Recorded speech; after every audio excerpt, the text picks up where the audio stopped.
Friends, అందరూ ఎలా ఉన్నారు? నేనైతే చాలా బాగున్నాను. వావ్ రుచులు బై మిస్ రావ్స్లో ఈరోజు ఆలూ కుర్మా అనేది చేసి చూపించబోతున్నాను. చాలా చాలా టేస్టీగా ఉంటుంది. సింపుల్గా తయారు చేసుకోవచ్చు. రైస్, బిర్యానీ, చపాతీ దేనిలోకైనా సూపర్గా ఉంటుంది. వెంటనే తయారీ విధానాన్ని చూద్దాం. దీనికోసం ముందుగా స్టవ్ ఆన్ చేసుకొని కడాయి పెట్టుకోవాలి. కడాయిలో 3 టేబుల్ స్పూన్ వరకు ఆయిల్ వేసుకోవాలి. ఆయిల్ అనేది వేడెక్కిన తర్వాత ఒక దాల్చిన చెక్క, 4 లవంగాలు, 2 యాలకులు వేసుకోవాలి.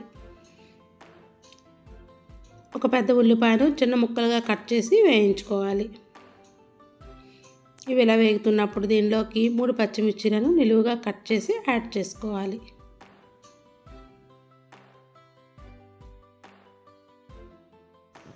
దీనిలోకి ఒక రెమ్మ వరకు కరివేపాకుని యాడ్ చేసుకొని మరొకసారి బాగా కలుపుకోవాలి.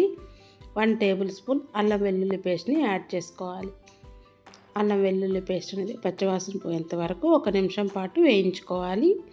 ఇప్పుడు దీనిలోకి 1/2 టీ స్పూన్ పసుపు, 1/2 టీ స్పూన్ సాల్ట్ని యాడ్ చేసుకోవాలి.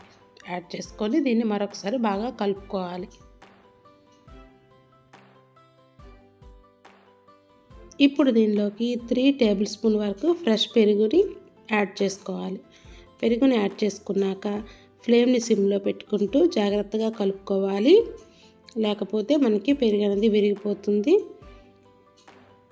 ఈ ప్రాసెస్ మొత్తం సిమ్లోనే చేసుకోవాలి. దీనిలోకి 1 టేబుల్ స్పూన్ వరకు కారాన్ని యాడ్ చేసుకోవాలి.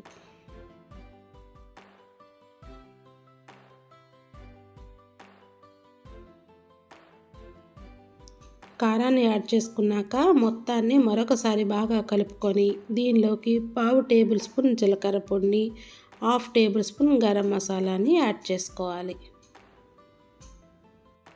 మొత్తాన్ని బాగా కలుపుకున్నాక ముందుగా ఉడికించి పక్కన పెట్టుకున్న 4 బంగాళాదుంపల్ని చిన్న ముక్కలుగా కట్ చేసి దీనిలోకి యాడ్ చేసుకోవాలి. నేను మీడియం సైజు 4 బంగాళదుంపలను తీసుకున్నాను. వాటిని ఉడకబెట్టి ముక్కలుగా కట్ చేసి దీనిలోకి యాడ్ చేసుకుంటున్నాను. యాడ్ చేసుకున్నాక ఈ మొత్తాన్ని బాగా కలిసేలాగా కలుపుకోవాలి. కలుపుకున్నాక దీనిలోకి 1.5 కప్పు వరకు వాటర్ని యాడ్ చేసుకోవాలి. వాటర్ని యాడ్ చేసుకున్నాక మరొకసారి బాగా కలుపుకొని ఉప్పు కారాన్ని చెక్ చేసుకోవాలి.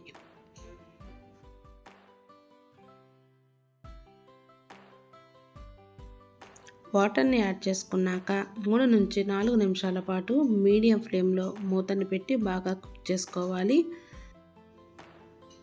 గ్రేవీ కన్సిస్టెన్సీ అనేది ఇదే విధంగా ఉండేటప్పుడు దీనిలోకి 1 టేబుల్ స్పూన్ వరకు కసూరి మేతిని కొంచెం వేడి చేసి నలిపి యాడ్ చేసుకోవాలి. కొంచెం కొత్తిమీరని యాడ్ చేసుకోవాలి. యాడ్ చేసుకున్నాక మొత్తాన్ని బాగా కలుపుకొని డిష్ అవుట్ చేసుకోవడమే. చాలా తక్కువ టైంలో చేసుకోవచ్చు. చాలా చాలా టేస్టీగా ఉంటుంది. ప్లెయిన్ రైస్, బగారా రైస్, జీరా రైస్ దేనిలోకైనా సూపర్ కాంబినేషన్గా ఉంటుంది. మీరు కూడా తప్పకుండా ఈ రెసిపీని ట్రై చేయండి. మీకు ఎలా కుదిరిందో కామెంట్ సెక్షన్లో నాతో షేర్ చేసుకోండి. లైక్ చేయండి, సబ్స్క్రైబ్ చేయండి. Thank you so much for watching.